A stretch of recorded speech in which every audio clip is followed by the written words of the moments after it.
Hey guys, so here we are, and you'll notice something new here. Now, Hollywood Hills has hooked up with LiveX, so going to be changing the format of how things go down. Still going to be bringing you all the information, so we'd like to say welcome to LiveX. It's a new way, and we're going to be improving things on Hollywood Hills going forward. So what went down this weekend? Round number 2 of the 424 Cross Country Series. I've been working with those guys up there at Middleburg and really trying to help them grow their efforts. Not a great entry this time around, just under 100 riders covering the juniors, the quads and the motorcycles. But as far as the track goes, the layout and the organization, 100 times better than round number 1. Round number 1 was all about rocks, very muddy, a little bit gnarly, very early in the season as well. Roll on to round number 2. This was cut grass. It was a bit slick and very dusty. But as far as the track goes, absolute mint. 32-kilometer loop, fastest quad threw down a 30-minute lap, fastest bike threw down a 25-minute lap. Let's go through who the key players were up at 424.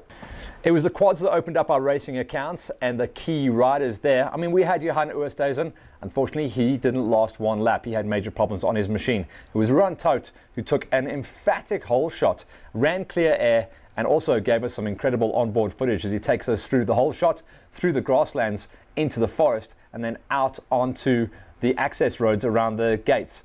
Let me tell you, Ruan Tout has not raced in something like 5 months, and the guy has lost absolutely nothing. He lined up on the Q1 gate and absolutely hammered the nail. His opening lap was a 30-minuter. He ran a 4-lap race format. He never dropped lower than a 30-minuter, and I'd love to see this kid racing more of the competition as we go through the tour. So hats off to Ruan Tout. He was my rider of the day on the quads as well. For the ladies, Gnarly Carly was up there, and she got the gate, but unfortunately she also popped her quad going onto her 4th lap. Andrea Leonard just squeaked onto lap number 4 before the race leader Ruan Tout came in, so she stayed within time bar, and she walked away with another win. She's gotten 2 for 2 now on the 424. That's Andrea Leonard. She is the woman to beat on the quads. And in the Q2 gate, great ride for Christian Ferreira. This kid has come on leaps and bounds in just a 12-month period. He's been doing a lot of practicing and training with Busman, and it's starting to show. So those were the standout rides coming from the quads. On the juniors, there was one real major rider, and that was Jason Leslie. He not only raced in the junior category, but also swung his leg on and got up onto the senior loop as well. So he put something like, I think it was something like 7 hours in the saddle. So he got a good job going there. And then in the kiddies race, Wyatt Walter has gone 2 for 2 now. So Walter absolutely charging with Baby Mostert on his wheel. Those were the standout rides in the quads and the kiddies. On the 2-wheel gate, it was really cool as well. Good numbers. We had the OR1 big bangers, OR2s, OR3s, 1 or 2 guys on the 125s, but not enough to make a full gate, so we moved them up and combined them with the OR3s. A couple of key players on the seniors, masters, and a good lineup of world-class riders. But on the front row were some real key players. Marcel Meyer, hats off to you, buddy. The surfer dude sometimes lacks confidence at some of the other nationals and GXCCs and the other races that he enters. This time he was on the gate, pulled the whole shot, and he found a track that was custom made for him. I chatted to him after the race. He said he absolutely loves it where you can just pin it. And there's not too many tracks where you're just wide open like desert style racing. He says those are the kind of tracks he likes. He broke out front, ran the numbers. His first loop was a 26-minute flat, and the rest of the day, and he did do a 5-lap racing format, he dropped down to a 25-minute and then back up to the 26s when he got into traffic. But Marcel Meyer absolutely hammered the nail. But what went down in the rest of the categories? On the OR3s and OR2s, it was the Nordeas of Jandre and Jaco that hammered it. In fact, they've gone 2 for 2, taking category wins on both round 1 and round 2 of the 424 series. Marcel Meyer, we've already covered. He was on the gate and hammered the nail in the OR1s.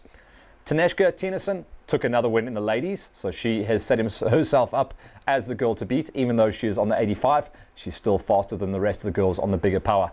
Devon Smith, even though he lined up with the OR3s, was the fastest of the 125s. And in the age group categories, the Viking was up there. Kobus Jonk, getting himself nice and loose. He is in his comeback year, trying to get himself strong again for the GXCCs. He took the win in seniors. And Peter Walter, even though he spent most of the day looking after little Wyatt, who walked away with his win in the kiddies race, Peter Walter showed his form to take the win in Masters, just beating out Gary Whitehouse as well. Those guys were hammer and tongs, elbows up the whole way through the day.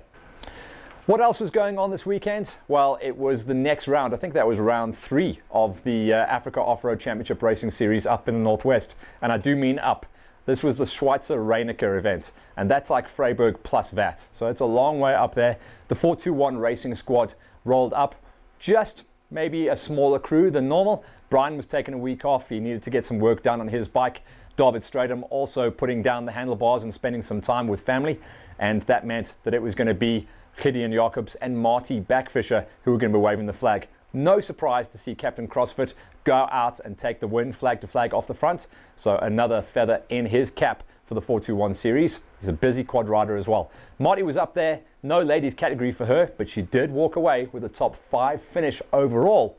And obviously she is still the fastest woman to beat at these events. Hopefully we can see a few more girls roll up into the Northwest so she's got someone to play with. But the 421 squad did a good job of representing. Not only that, Gideon and Marty got into the side-by-side after finishing the quad race and went racing with the cars. Unfortunately, mechanical problems held them back.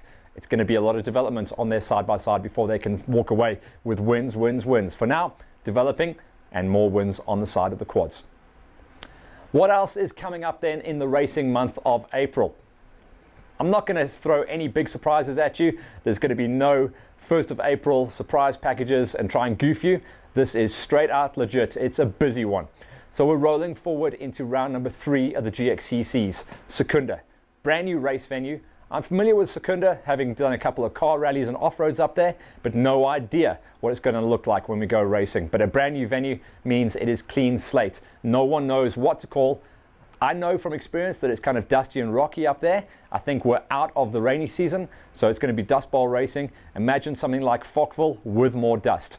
That's the prediction that I'm looking for. On the same weekend, that's running on the 13th and 14th of April, there's a double header PE. 13th is Prologue Day, Race Day 14th, Ice. Inner City Enduro. Mike Glover, the man with the plan, who's been running these, I think we're now coming into our 4th or 5th year of racing with them. And I'm super excited. They have got a pro lineup to die for. I mean, Blake Goodside is coming off the pass of the century.